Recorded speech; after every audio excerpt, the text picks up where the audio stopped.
So the first question we have actually has come through last night. It's come through the interweb, I keep calling it, the web. And it's from Catherine and Jeb, who ask about marine parks. As we speak, there is a national gathering of people in Sydney concerned about the future of marine parks in Australia. After 10 years of debate and community consultation, this has emerged as a key point of difference between Labor and Liberal this election. For Labor, will you maintain your full commitment to sanctuary zones as they currently stand, no matter what the result of the election?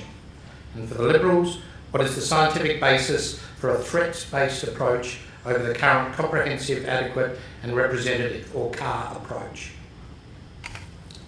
Yes. Yes is my answer. That's a good answer. Thank you, Chris. I'd like to correct something that the Labor Party keeps saying, is that the Liberal Party doesn't support marine parks. We started the process well over 12 years ago. Where I think this current process has gone wrong has been the establishment of the parks and the lack of engagement with the local communities. I've been on a parliamentary committee, and I've got to say, I don't believe country people lie very often, and I've heard so much evidence and advice for them about that process. If there was reference, I think the Premier might have said that you need to get local people to buy into the process, and nothing could be truer. We've got a vast network of marine parks, and the local people are going to play a very large role in policing them. The current budget, prior to the Premier's announcement for compliance, was about $160,000. That's clearly not enough. If you look at areas like the Pelican Lagoon on the Kangaroo Island, the locals self-manage that. If they see anybody in there with a fishing line or a tinny, they go there and ask them what they're doing. So we think that the community engagement with that was really, really bad. Those communities are quite exhausted, and the secret meeting that was held in April 2012 are the zones that we're particularly concerned about, because they never went back to the communities. And if I can start by referring to the science of how you establish it, this document is from, I think this is the Janine Baker report, Key Steps in the Development of a National Representative System. Step 1, gather baseline data including ecosystem mapping. Well, that was, a lot of that was flawed. Step 2, identification of threatening processes.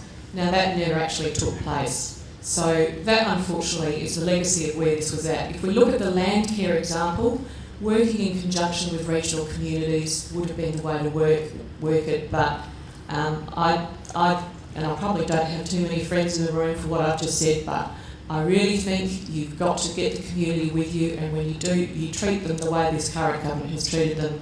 This is the outcome. It's a bit of a sticky mess, but most of them will stick with, but those ones from the secret meeting are the ones that we need to review. Thank you, Michelle. Premier? Look, I really do have to take that up. I mean, I was at a lot of those meetings, and there have been a series of ministers in the portfolio, because this was an extraordinarily long process. Every step of it involved the most detailed discussions in the regions with on the ground. In fact, we set up local advisory groups.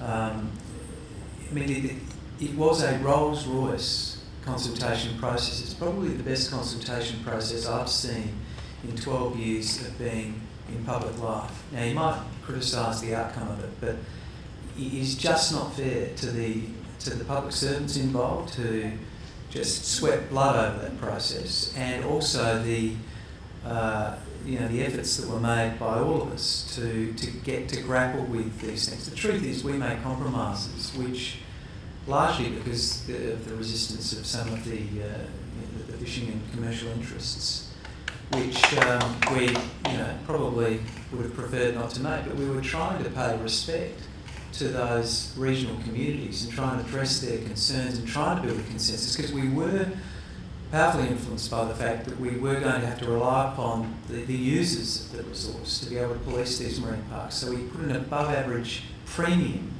on reaching agreement. That's why we kept going. That's why it went on for so long, is because we tried to reach a consensus, and the fact that we actually came back and tried to have another attempt at compromises now being visited against us. What we were trying to do was to actually get the broadest possible consensus, and I think we have. If you actually see the buyback process now, it's largely gone by consent.